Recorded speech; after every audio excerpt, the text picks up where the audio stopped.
What's up, everybody?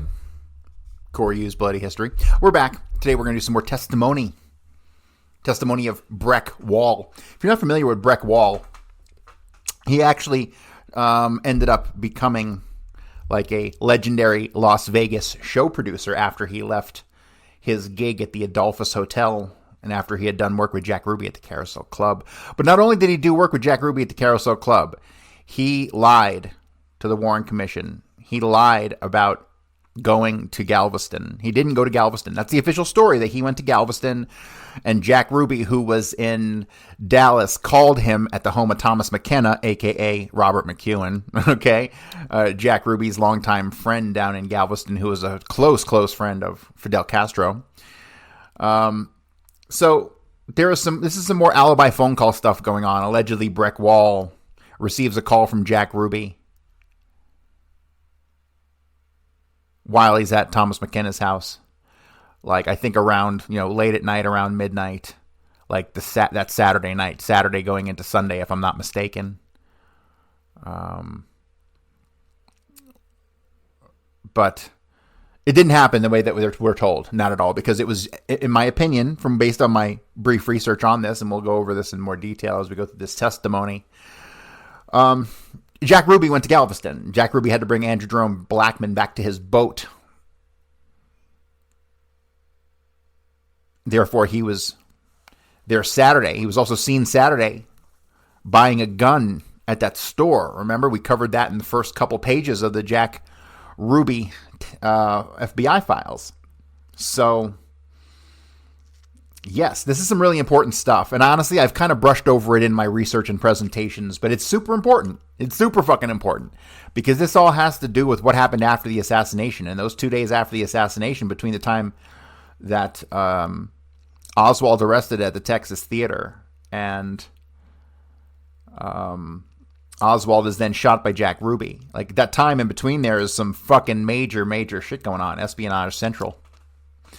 So, but to give you a little background on Breck Wall, first this might be a little bit longer episode because the 17 typewritten pages, I don't know how fine they are, but that should take about 45 minutes or so. And then I'm going to go through this article here, but here we go. Show producer Breck Wall has died November 16th, 2010. This is at classicvegas.com. There's a picture of Breck Wall with Ernst Borgnine, Karen Kate Blackwell, and Marty Allen. So here we go. He made his mark on the Las Vegas Strip by creating and defining the afternoon comedy review. Breck Wall has died at 75. He had been suffering from Alzheimer's disease and was in an assisted living facility. He was born Billy Ray Wilson in Jacksonville, Florida. He had a colorful life that included a brush with infamy. He played nightclubs in the South, including 2 owned by Jack Ruby in Dallas.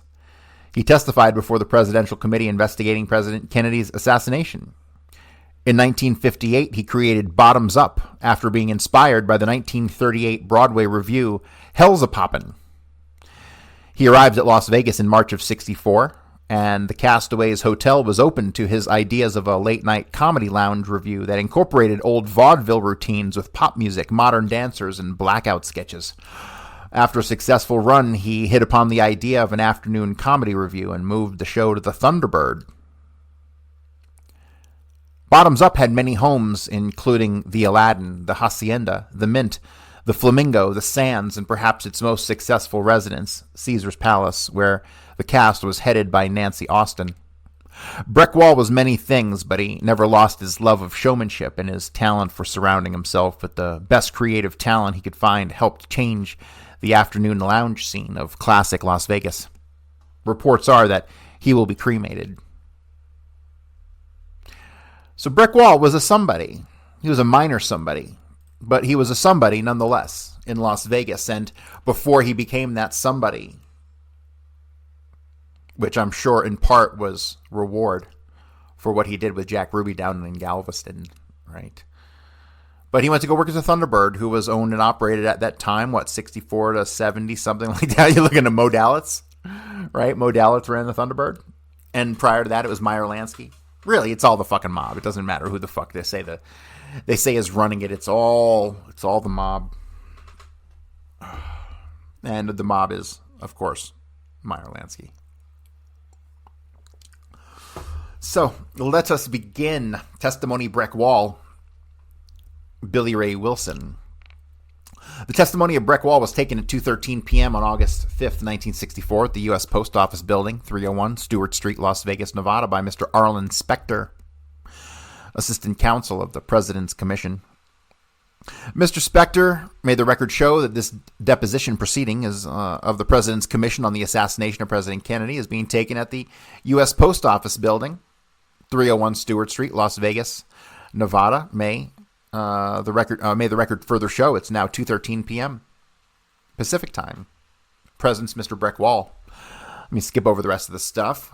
It says, do you solemnly swear the testimony you shall give in this deposition proceeding before the President's Commission on the assassination of President Kennedy shall be the truth, the whole truth, and nothing but the truth? I do. Will you state your full name for the record, please? My legal name is Billy Ray Wilson, but I have used professionally Breck Wall for the last 7 or 8 years.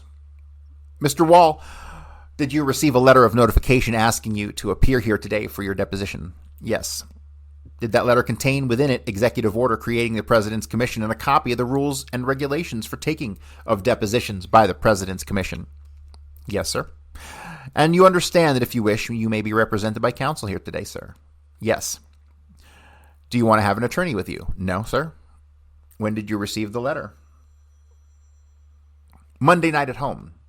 I was performing at the Castaways, and a friend of mine signed the receipt.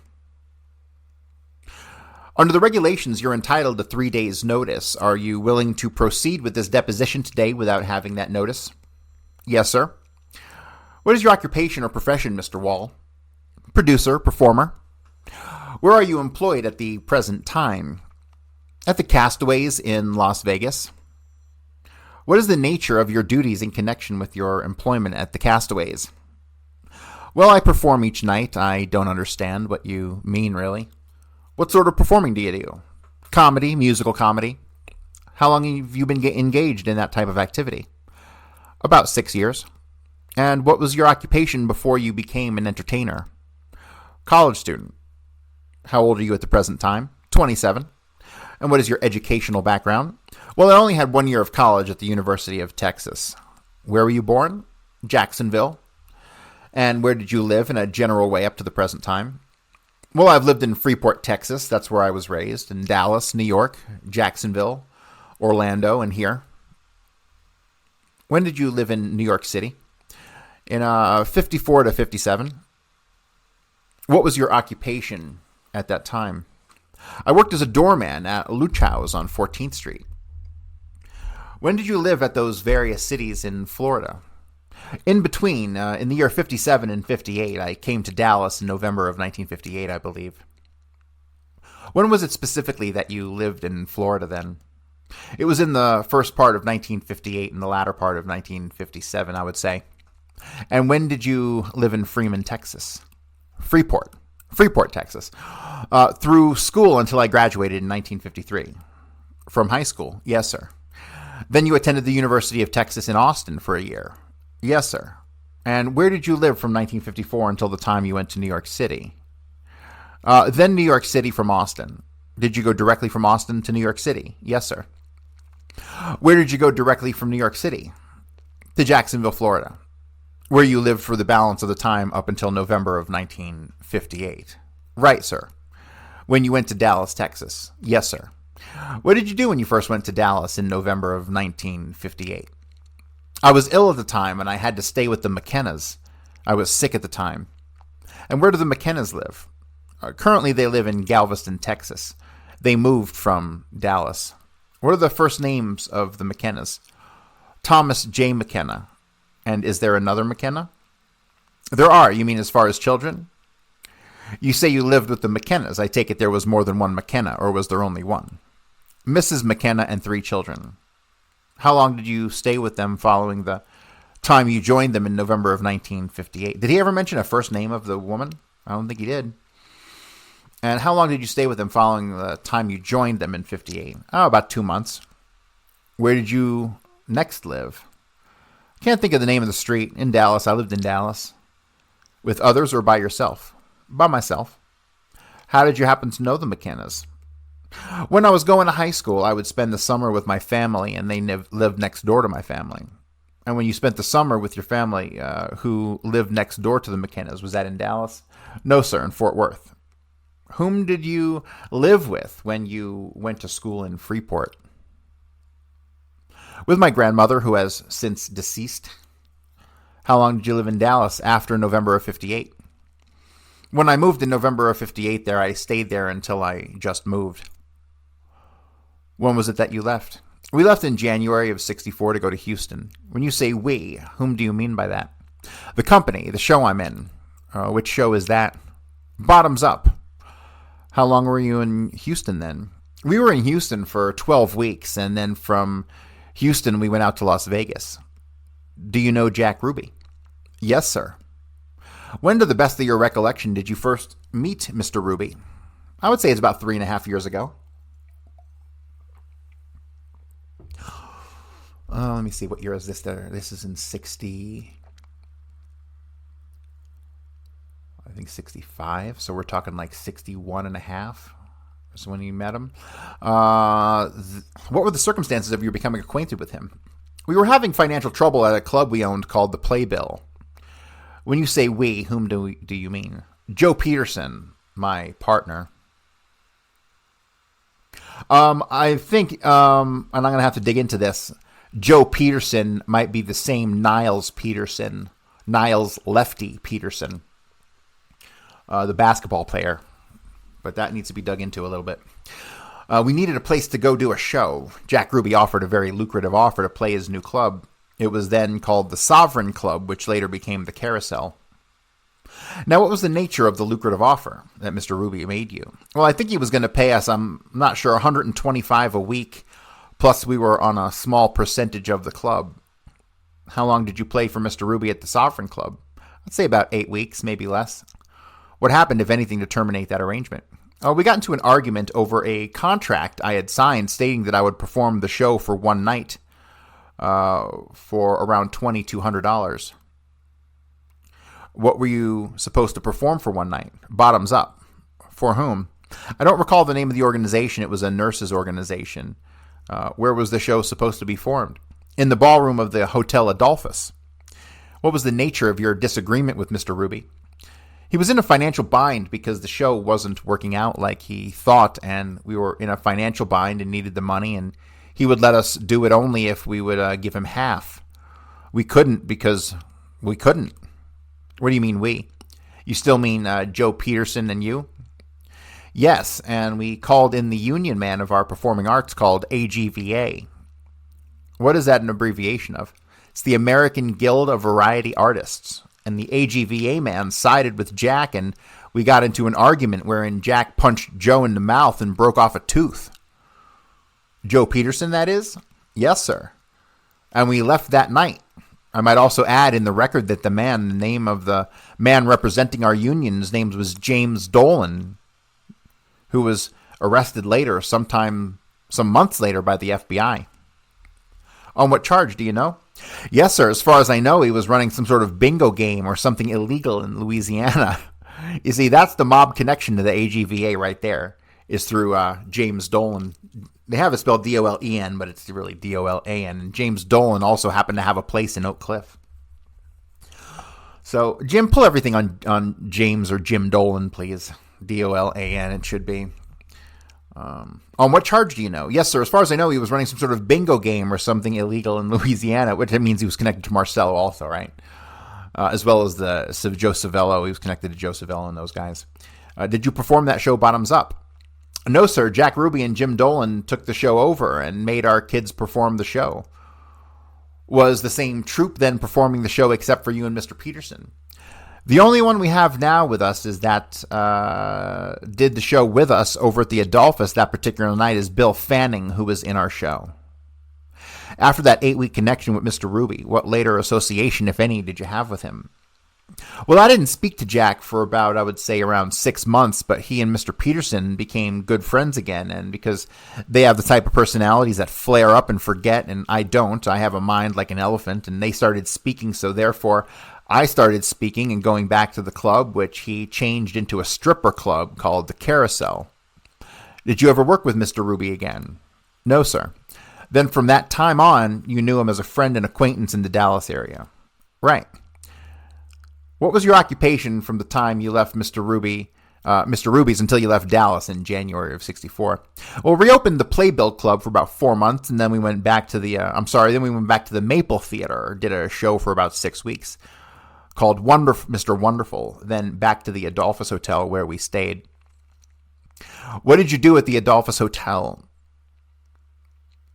Bottoms up, performed it in the Century Room. How frequently did you see Mr. Ruby during the years of 61, 62, and 63? Well, after we lost the Playbill again for the second time, and we closed the show at the Maple Theater, and we were right across the street from where Jack had his club, and Jack got a haircut at the barbershop in the hotel, ate in the hotel restaurant. Consequently, I think that's where he and Joe started being friends, and I started seeing him a lot and became good friends. And when we started at the Adolphus in 62, maybe the latter part of 61, we started speaking and being good friends. We would go over there some 3 or 4 times a week just to see the show and the girls over there, which were very good friends with us. To your knowledge, did Jack Ruby ever associate with any of the criminal element? He always reminded me of a gangster, but I'd never seen him with anyone. Why did he always remind you of a gangster? Just the way he talks, he just reminds me of a real hood. Still, I've never seen him with anyone that you would call a criminal in Dallas. Aside from his appearance and the way he talks, do you have any factual reason for saying that he appears to be a hood or a gangster? No, sir. To your knowledge, was Jack Ruby ever a member of any subversive organization or any group which advocates for the forceful overthrow of the U.S. government? No. Were any members of his family or friends ever members of a subversive organization? I only met one relative of his, which was his sister Eva, or Ava, however you'd say it. I just met her casually. What was her last name? I really don't know. Grant? Grant, that's right. She ran this club on, what street is it? I think I have to think of the club for a minute. It's right next door to the B&B, the Vegas Club? Yes, sir, thank you. That was the only time I've been out to the Vegas Club, maybe twice in the whole time I've been in Dallas, but I would see her at the B&B restaurant eating after she had closed her club. Did you ever know Lee Harvey Oswald? No, sir. Did you ever see Lee Harvey Oswald? Only after he shot the president. Do you know whether Jack Ruby ever knew Lee Harvey Oswald? No, sir, I don't. Did you ever see Jack Ruby and Lee Harvey Oswald together at any time? No, sir, not at all. Do you know whether Jack Ruby knew Officer J.D. Tippit? No, sir, I don't. He knew most of the policemen on the police force. Did you ever see Jack Ruby with Officer Tippit? I don't know what he looks like. Do you know who Officer Tippit is? Yes, sir, I do. He was the officer who was shot and killed the day of the assassination. Yes, sir. Do you recall Friday, November 22nd, 1963? Yes, sir. What were your activities on that day to the best of your ability to recollect? That was very easy to remember. We went down to the Adolphus Marquee. We, meaning Joe Peterson, and also with us was Nancy Austin, who's in our show, and Kenny Jerome, who's in our show. Let me pause. If I'm not mistaken, Tony Zoppi also shows up at the Adolphus. But that's another story. We watched President Kennedy drive by, and I was listening to it on the radio as he was driving, and when he passed us, he was going 30 miles an hour, whereas he'd been going 10 miles an hour, so we missed him. With all the excitement and everything, we didn't get a good look at him, so we went upstairs. Your view of the motorcade from the Adolphus was from the marquee of the Adolphus Hotel in Dallas. Yes, sir. What did you do after the presidential limousine passed the Adolphus Hotel? We wanted to get a better look at the president, so Joe Peterson and myself decided to go out to the airport. Because when he was out there, when he first arrived in Dallas, he stayed out there, I think, 30 minutes longer than he was supposed to, shaking hands with the people. We thought he might do it again. We ran upstairs to change clothes. It was a very cold day. We needed to put on some warm clothes. We went upstairs to change clothes and go out to the airport. We always left our television on because we have a dog and it sort of keeps him calm. When we opened the door into the bedroom, they announced over the television that the president had been assassinated. Joe went down to as far as I know, he went down to the book depository to see what it looked like, and I stayed out in the bedroom and watched the television to find out what it was, going on. We stayed there all that night, and we departed for Galveston to get away from Dallas the next day, which was Saturday at around 3 or 4 in the afternoon. What did you do the balance of Friday night? We stayed and we watched television. I didn't move from the television set. Where did you have dinner that night? In the room. What time did you go to bed on the evening of November 22nd, if you recall? As far as I know, I didn't go to bed until 5 in the morning. What did you do all that night? Watch television. Were the television stations running around the clock? Yes, sir. What time did you awaken on Saturday, November 23rd, if you remember? I'd say around 8 or 9 o'clock. I woke up and watched television again. Where'd you eat breakfast? I went down to breakfast on Saturday. Down to where? The coffee shop of the Adolphus Hotel? Yes, sir. Then I came right back up and watched television again until the afternoon. When did you leave the hotel? About 3 or 4 that afternoon, we left for Galveston. And when you say we, whom do you mean? Joe Peterson and myself. By what means did you go? In our car. Did you make any telephone calls on Saturday? Yes, sir. I called the McKennas to tell them we were coming down. Did you make any telephone calls on Friday, the day before? I'm sure I made telephone calls to each cast member, telling them we would not perform until Monday or Tuesday. That Mr. Anderson did not know yet. He's the manager of the hotel. I'm sure I made quite a few calls that day. Had you had a conversation with Mr. Anderson concerning the closing of the show? No, sir. He called us saying there wouldn't be a show until Monday or Tuesday, depending on when the funeral was. He didn't know. What is his full name? All I know is Andy Anderson. He has initials. I don't know, sir. What members of the cast did you call following your conversation with Mr. Anderson? Everyone in the cast, and I may forget a few names. I can list them if you'd like. Yes, please do. Carl Tressler in Fort Worth. There would also be Eddie Parker, Bill Fanning, Suzanne Malone. Where does she live? In Dallas. Where does Carl Tressler live? Fort Worth. All the cast members in our show live in Dallas, with the exception of Carl Tressler and Eddie Parker, who live in Fort Worth. All of my calls would have been in Fort Worth, except for the long-distance calls in Galveston.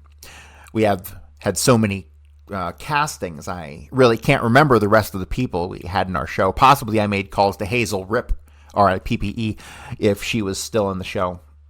That would have also been in Dallas. Yes, sir. All these telephone numbers would be in Dallas. Hazel wasn't in our show.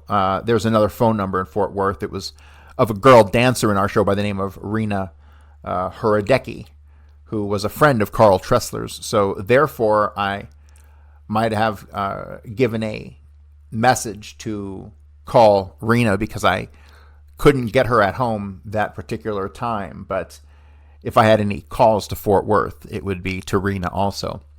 There would be 1 or 2 other calls to Dallas, which would be cast members, but I really can't think who was in the show. At about what time did you call Tom McKenna? That would probably be, I would say, around 2 in the afternoon, because we decided very quickly we were going. We just got tired of laying around the room watching television. I was beginning to get buggy.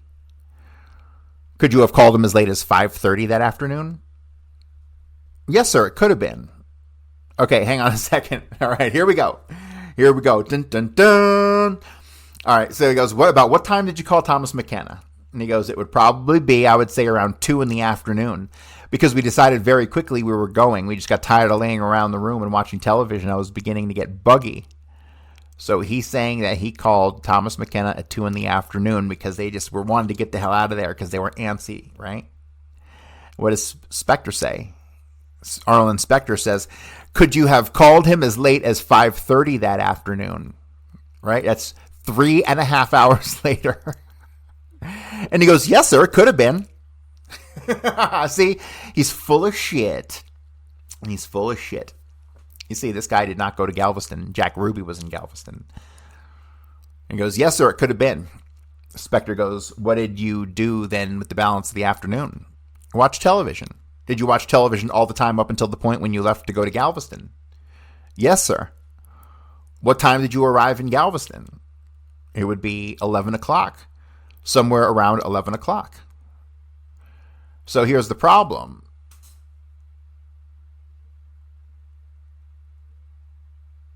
The problem for Breck Wall is that he couldn't have called him at 2. Because if he would have called him at 5:30 and then gotten in a car and driven there, he would have gotten there sometime around 11 o'clock, because it would have been a drive all the way to Houston and then on to Galveston, which back in the day, they didn't have the interstate system we have today. It would have been slower. So maybe they'd gotten there 10:30, but still 11 o'clock is fair. But no, this kind of, see, he doesn't really understand why he said 2 o'clock when he has evidence of him calling at 5:30, and why he was so pliable in his willingness to say, yeah, it was 5:30. All right, let me continue. How far is it from Dallas to Galveston? He says, Wall says, I didn't make the call from Dallas to Galveston at 2. It must have been 5:30 because it only takes 4.5 hours. What's the distance? Around 200 miles. You see, today we can make that in like 2.5 hours, right?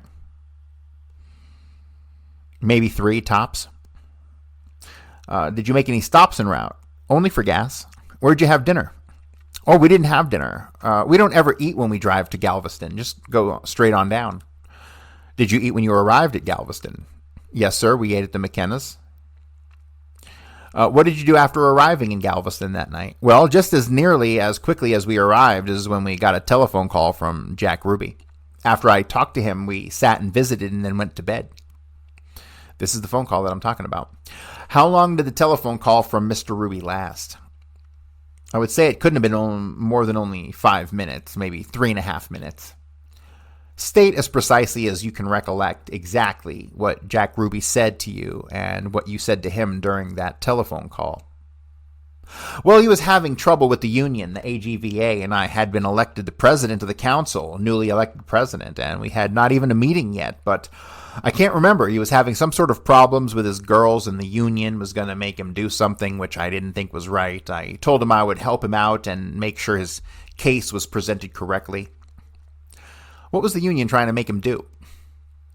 I don't recall. I really don't know. I wasn't going to be on his side, but I was going to be sure it was presented correctly, that we would get his angle as much as the union's, the girl that was reporting him, or whatever the circumstances were.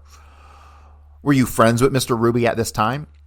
Yes, sir. He was very upset the president was assassinated, and he called Abe Weinstein, or Bernie Weinstein, and he called them some names for staying open Friday night. Jim, Abe Weinstein and Bernie Weinstein's club. I forget which it is. Maybe it's the Colony Club. Let me see here. I don't know which one owns the Theater Lounge and the other owns the Colony Club. Jim, let's go look for the party we were looking for at either the Theater Lounge or the Colony Club. All right, let me continue. And he was very upset that he had closed and they stayed open. He thought it wasn't right, and he wanted to know when I would return to Dallas, and I told him probably Monday or Tuesday, and he said, well, then, when I got to town, I would call him, which I said I would. He asked how everything was. I told him fine, and that it was. Can you recollect anything he said during the telephone conversation? No, sir. Can you recollect anything that you said to him during that call? Only if I told him why I left Dallas. He asked what I was doing in Galveston. I told him I just wanted to get away for a couple of days.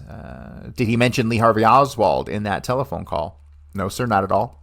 Did he mention anything about any assassin or the assassin, whoever he might be? No, sir. The only thing he said, which would be important to the commission, was that he was very upset that the other clubs had decided to stay open and that he did not have the decency, they did not have the decency to close on such a day. And he thought out of respect they should close. That's the only thing I recall that he said that would be of any importance. The other things were about his business with the union, how we were, and why we went down to Galveston. Did he say anything about any intention he might have of doing anything to Oswald? No, sir, not at all.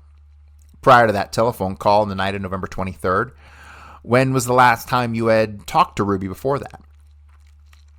Could have been 2 or 3 days before. I don't know, as I said. I saw him that often, you know. I do recall the last time I was in his club was the week before he shot Oswald. When were you in his club during that week? We had to sign a contract to go into the Continental Hotel in Houston, and we had the, by we, you mean you and Joe Peterson. Right, whenever I use we, it's always Joe Peterson. And we had, the man who signed us felt pretty good about it, and he wanted to stay up beyond 12 o'clock, which is our curfew in Texas, and the only place that was open is the three exotic clubs, and we decided to take Larry Grayson, Booker of the Continental, to Jack Ruby's club and let him see a stripper called Jada. Weren't the exotic clubs governed by the curfew? No, sir, I'm sorry. The Theater Lounge and the Colony Club did close. I'm sorry, they didn't close. No, they didn't. You could serve a beer called Near Beer, which did not contain any alcohol, or they would serve coffee. They did not have to close at the same time the others closed, so we took Larry and went over there and stayed up around 2 or 3. I recall the incident, by the way, that Jack was having trouble with the union about. What incident was it? It was something about the comic had to perform in between each stripper to lengthen the time of the show, and where he had lined up 3 strippers at one time and then a comic and then 3 strippers again. He was having trouble with time. He wanted to make the show continuous, and this was the problem he was having. So the night that I went to the Carousel Club with Larry Grayson and Joe Peterson, he himself got on stage and entertained for 30 minutes with a raffle. And I recall that Larry turned to me and said every time that Jack would do something, he would try and be very funny. Every time he would do something, he would turn to me and say, "Is that all right, Breck?" And Larry turned to me and said, "He thinks a great deal of you. Every time he does anything, he turns to you." And I said, "Yes, I definitely remember that." That was the problem of trying to make, what was that night? It was at least a week before, maybe not, maybe quite a week. Can you recall the specific night it was? No, sir, I can't. Prior to that time, when had you last seen Ruby? Well, I really don't know, sir. I don't think probably that I saw him at all until after the president had been shot. Now, I'm going back before the time that you said you had this conversation with him on that Saturday night when you were in Galveston. You saw Jack Ruby at the Carousel Club sometime about a week before the assassination? Yes, sir. When prior to the time you were in the Carousel Club a week before the assassination had you last seen Jack Ruby? Possibly on the street or something. I had gone up to the club a week or 2 before that. Had you discussed the problem concerning the American Guild of Variety Artists with Jack prior to the telephone conversation on November 23rd? Yes, sir, I had. When did you discuss it with him before? Well, he had called me. When was that? Possibly 2 weeks before the assassination, telling me his problem and wanting to know when it would be brought up at the meeting, and I told him that we usually met the 15th of each month and that at the next meeting I would. I'm sorry, I made an error. We met every Thursday. Every Thursday there was a union meeting, and the 15th is when we met privately, I think.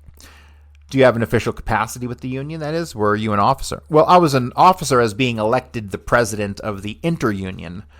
In other words, all the performers, if there was a complaint that some performer had done something wrong and the management said that he was right and the performer said that they were right, then the performers themselves elected a committee of about 6 that would determine who was right, and this was the committee, and I really don't even know the correct name of the committee. They would judge who was right and wrong and what would be done about it. Did you have any official standing on the committee, which was to take up Jack Ruby's problem? I don't understand what you mean. Were you responsible in any official way for the committee, which was considered the problem Jack Ruby had with the guild? My capacity was to make sure that everything was presented correctly, and this was the only thing that Jack was after me to do, was to make sure his side of the story was heard. Was it up to you to make the decision on who was right and who was wrong? It was up to the committee, 6 members. You were one of the members of the committee. Right. Now, when did Jack Ruby first discuss his problem with you? I would say around 2 weeks before the assassination. When did he next discuss the problem with you? He called me a couple of times to see if we had a meeting or not. He would call and I would tell him no. Was that by telephone? Yes, sir. He would call me at the hotel. And how many times did he call you after he first discussed it with you, approximately 2 weeks before the assassination? I would say about 2 times. When did he make those telephone calls to you? In the afternoon. Approximately how long before the assassination were those calls made? Well, the last one was the Saturday night, midnight. The last call came. That was the main reason he was calling me, was to find out if we had a meeting. Did he call you once or twice between the first time he talked to you about the guild problem and the time he called you in Galveston? About twice. When did those 2 calls occur, to the best of your recollection? In the afternoon. That was the only time to get me. What dates? Oh, I can't recall any dates. Did you discuss anything else in those 2 telephone calls other than the specific problem with the guild? No, sir. Had Mr. Ruby called you at Galveston prior to the time he completed the call shortly after your arrival at Galveston on that Saturday night? I'm sorry, had he? Did he just call you for the first time and make that connection with you? Yes, sir, as far as I know. Otherwise, my mother would have said that she received a long-distance call. When you say your mother. Nani, Mrs. McKenna. Mrs. McKenna did not refer to any prior call to you? No. Do you know how Mr. Ruby got your telephone number in Galveston? Yes, sir. I left my telephone number where I would be in Galveston with the operator in Dallas, which I do every time go out of town so they will know how to contact me. What is your purpose in leaving your telephone number in that manner?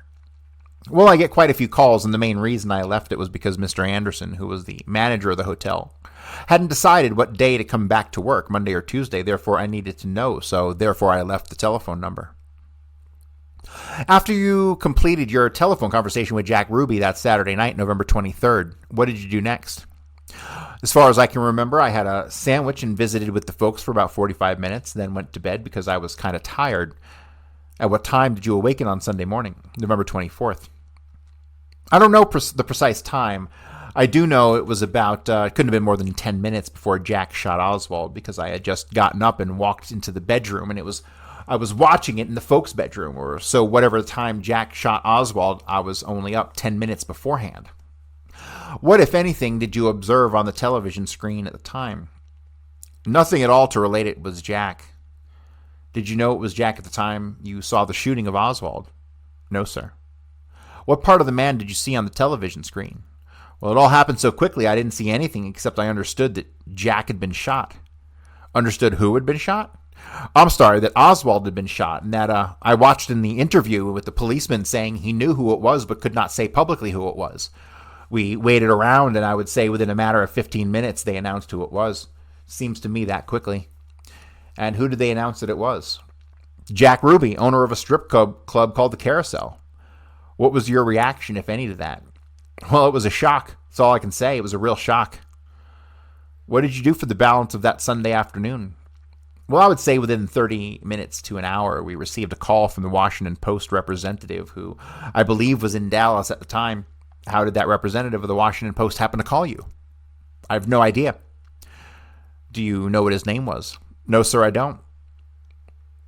What did you say to him, if anything? Well, I was still in shock. I told him that I had talked to Jack over the telephone and asked what we had said, and I said that he said, "Well, can you tell me a little about him?" And I said at the time I was having an argument with Mr. Peterson on what to do. To keep your mouth shut, or say what you had to say.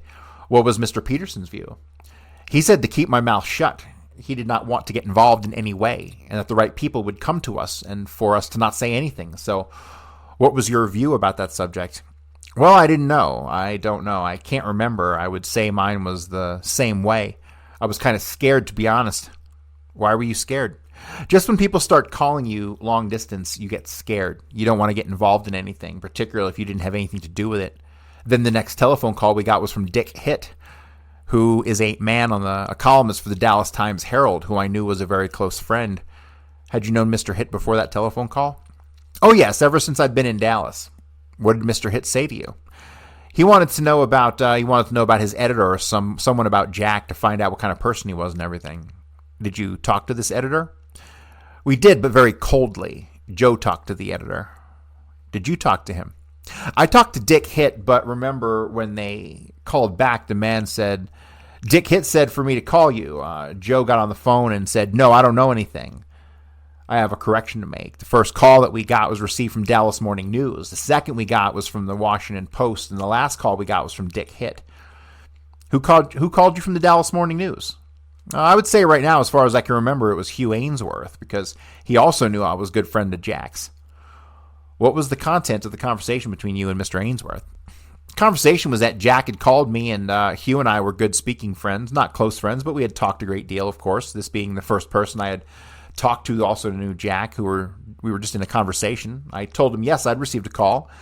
I was sort of outspoken in discussing it with you. Joe kind of got angry, and he said you should not meddle in any, and we should all go to the Washington Post. And so the Washington Post called, and that we were sort of cool. And when Dick Hitt called, we knew we were nothing. Or we said we knew nothing.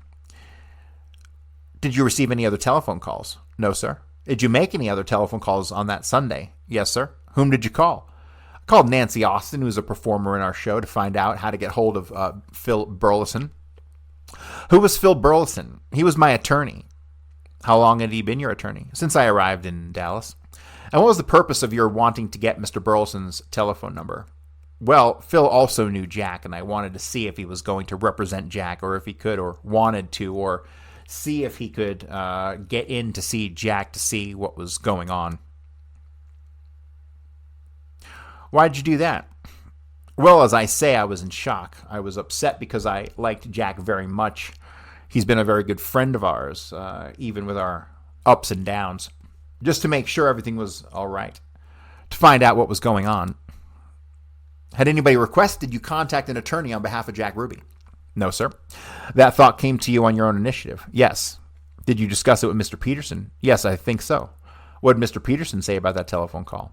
It was fine with him. The main thing Joe objected to, he did not want to be in print about saying anything or doing anything that would jeopardize our position at the Adolphus Hotel. Did you know that Jack Ruby had other attorneys who represented him regularly? No, sir. Did he have any other attorneys to your knowledge? I've never known him to have any attorney at all. That's prior to the time of the shooting of Oswald. Yes, sir. Did you make any other telephone calls on that Sunday? Well, any other phone calls I would have made would have been to cast members. For what purpose? To tell them that we still didn't know we were going to do the show or anything about it. Just be prepared to come in Monday, Tuesday, Wednesday, whenever they were notified.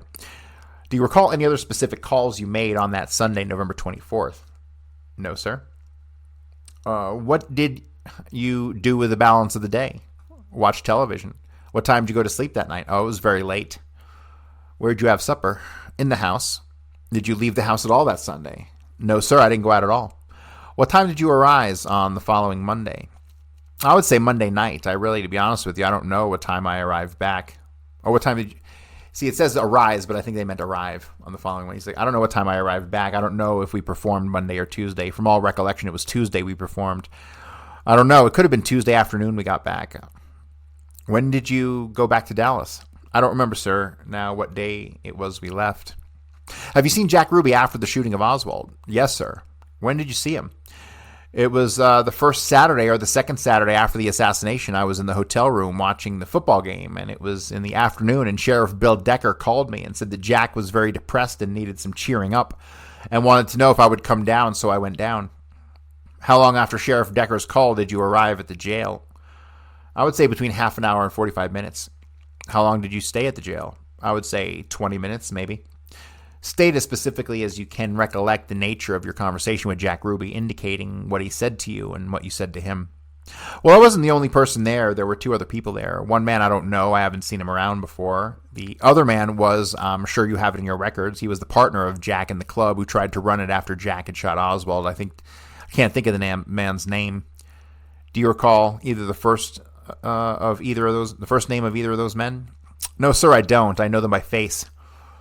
Was there anyone else present besides the four of you? No, sir, except for the two policemen that were inside the tank where Jack was. He was inside the tank. What conversation ensued while you were present with Mr. Ruby?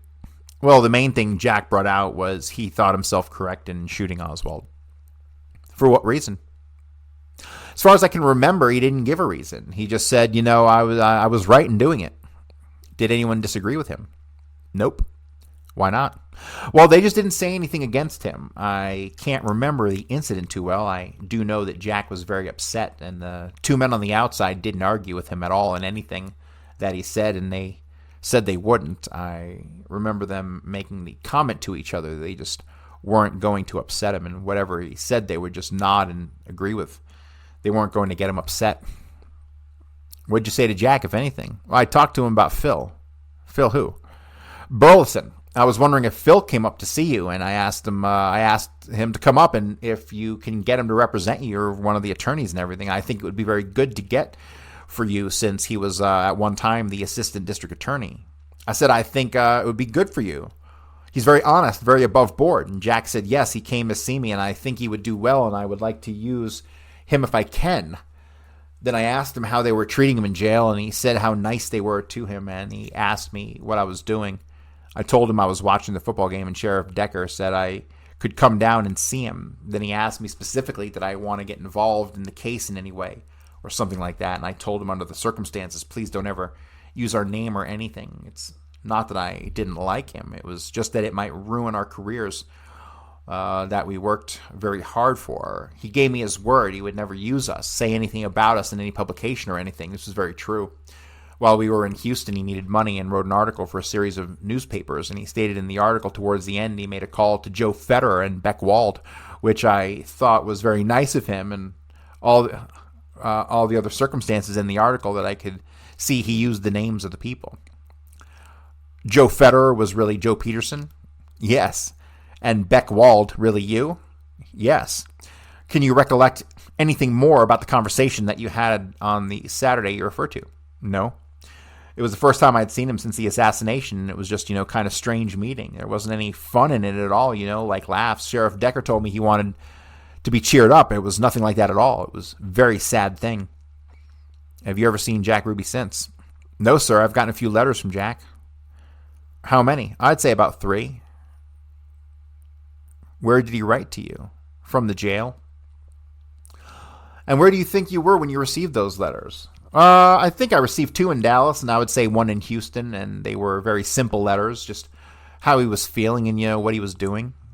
Did you respond? Yes, I wrote him back and told him what we were doing and how we were doing, and I hoped he was well.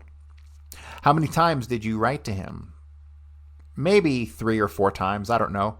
I do remember another thing we discussed while he was in the jail. He said he was writing, I remember 2 things. He was writing down his memoirs and wanted to do it into a story form, and would I be interested in doing it for him? I told him I would see.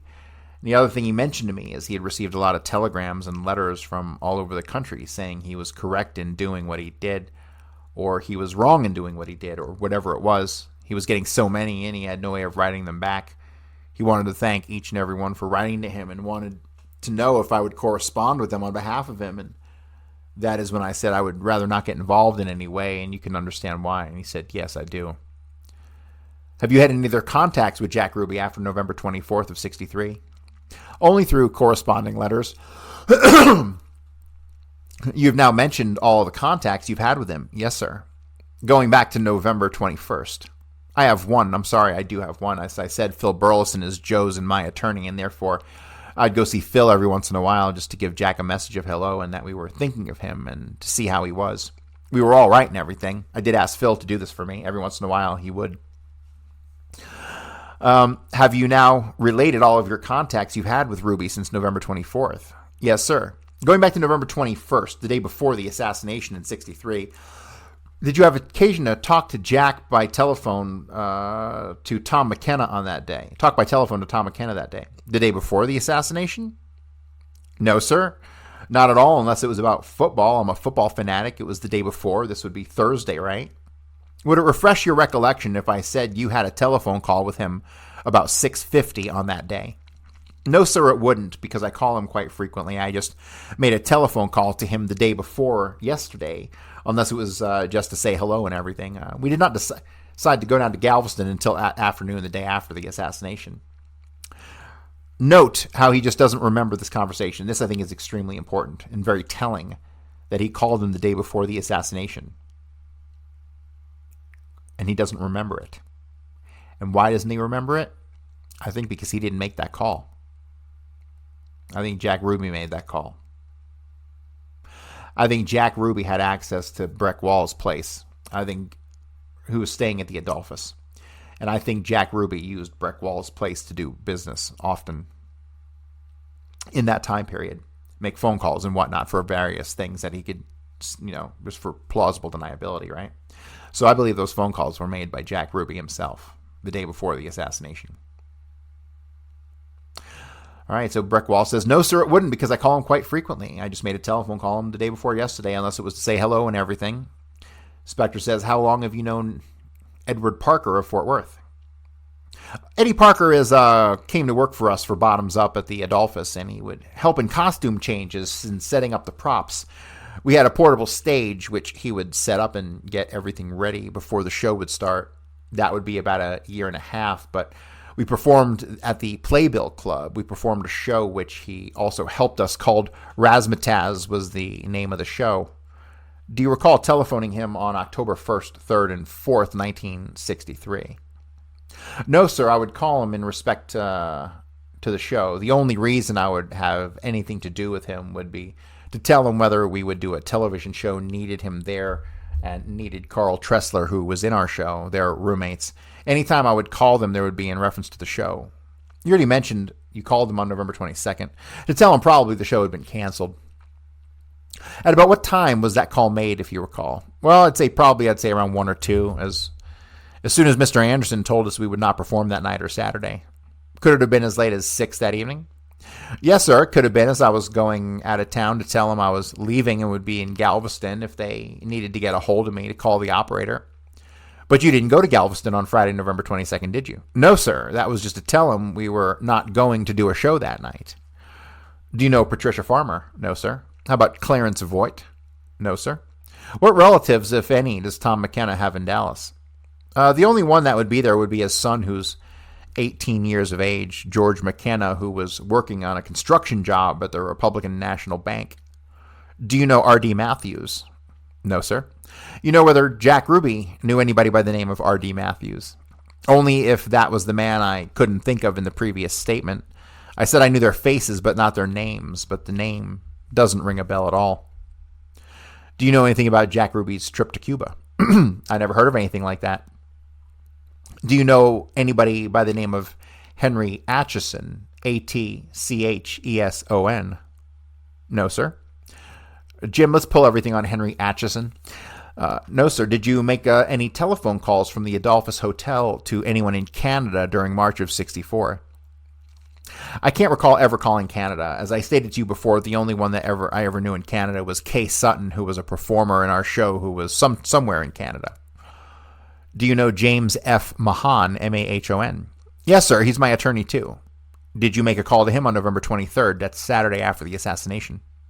Yes, sir, possibly. What was the purpose of that call, if I might ask? Well, to find out possibly if he knew anything about Jack, to see if he was going to represent Jack or anything. He also knew Jack Ruby. This was the day before the shooting of Oswald. Well, it could be any business thing. Phil handled most of our things, but as things stand right now, Jim Mahon handles everything for us, our bookkeeping and everything, so it could have been anything at all. All right, here we go. He just slipped up. Did you guys catch it? Did you guys catch it? Here we go. Excuse me. Did you make a call to him on November 23rd, the day before that?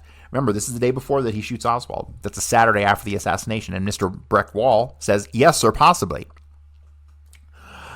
Arlen Spector then asks him, what was the purpose of that call, if I may ask? And remember, this is November 23rd, the day before anybody knows who the fuck Jack Ruby is, okay? Or the day before he's in trouble in any way. And then Mr. Breck Wall says on November 23rd, on this Saturday, right? He says, well, to find out possibly if he knew anything about Jack, to see if he was going to represent Jack or anything. He also knew Jack Ruby. But this is the day before Jack shot Oswald. Right? So Mr. Wall here slipped. He slipped. Mr. Wall might have known he was going to shoot Oswald a day in advance and was trying to line up counsel for him in advance. I think that's a damn good possibility. Spector says this was the day before the shooting of Oswald. And then Mr. Wall says, well, it could be any business thing. Phil handled most of our things, but as things stand right now, Jim Mahon handles everything for us, our bookkeeping and everything, so it could have been anything at all. And then Spector just breezes right over it. Did you make any other calls November 23rd, 63, if you can remember? Wall says the 23rd was, that's Saturday. Yes, sir, I could have called any number of people. Did you make a call to RI 8-1434? That number could have been Mr. Jim Mahon. Was Jim Mahon's number Riverside 8-4361, or do you recall? No, that's his number. I do know Riverside 1434. I don't know, sir. I'm sure I placed quite a few calls that day. I talked to a lot of people. Did you ever have a financial interest with Jack Ruby and the Sovereign Club? No, sir, not as far as putting our own money in it at all, only that we would retain a percentage of the club. What do you mean by I retain a percentage of the club? For doing our shows there, because we only received a small salary, as I said, $125 a week.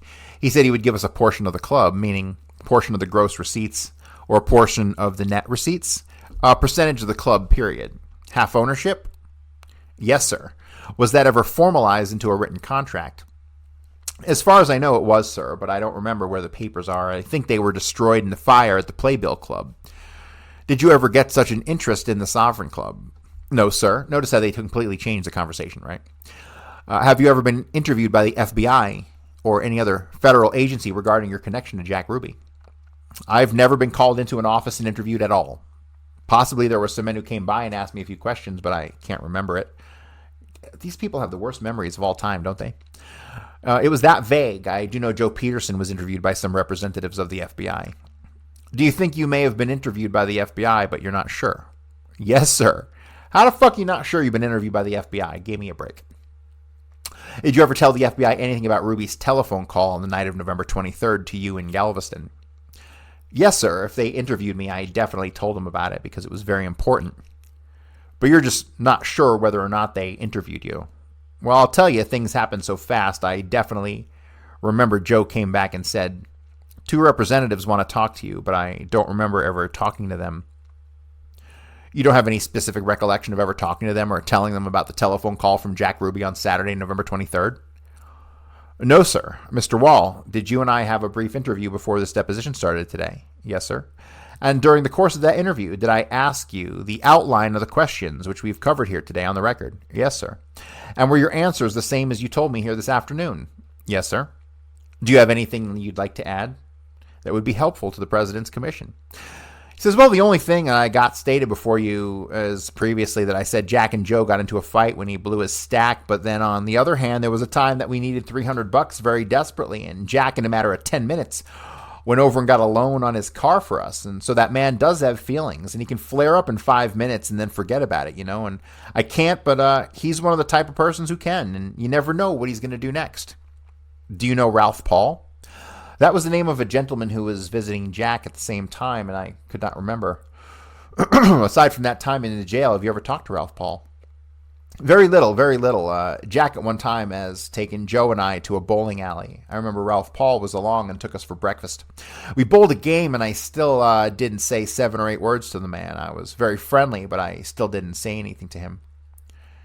Did you make any effort to telephone Ralph Paul any time on November 22nd or 23rd? No, sir. Or November 24th? No, sir. I wouldn't even know how to get a hold of the man. Mr. Wall, if you wish, we can make available the type-up copy of this deposition for you, and blah, blah, blah, blah, blah. And he says, I'll do whatever the easiest is for you, and that's all they had to say about anything. And, well, as you can tell, there's some sort of obfuscation going on here, and I'm telling you, the obfuscation is that Breck Wall never went to motherfucking Galveston. Jack Ruby did, and the purpose of the call was an alibi phone call to put Jack Ruby back in Dallas, but he wasn't there. He was at Thomas McKenna's house, but there is no Thomas McKenna. Thomas McKenna is actually Robert McEwen, longtime friend of Jack Ruby, cohort of Fidel Castro. All right, so that's going to do it for today. I think next time we're going to pick up with this testimony of Joe Peterson. You know, I would have sworn that Joe Peterson was really Lefty Peterson, Lefty Niles Peterson. But I might be wrong. I will try to figure it out, and I'll get back to you. But that's going to do it for today, guys. And we'll be back. What day is today? It's Friday. We might do one tomorrow. You never know. I wake up sometimes, I'm just fucking bored, and I do a show. So we might have one tomorrow. And please tune in to Corey Hughes' Bloody History, World War II. It's all things Hitler. Okay? You're going to love it. And that's it, and I'll see you guys next time.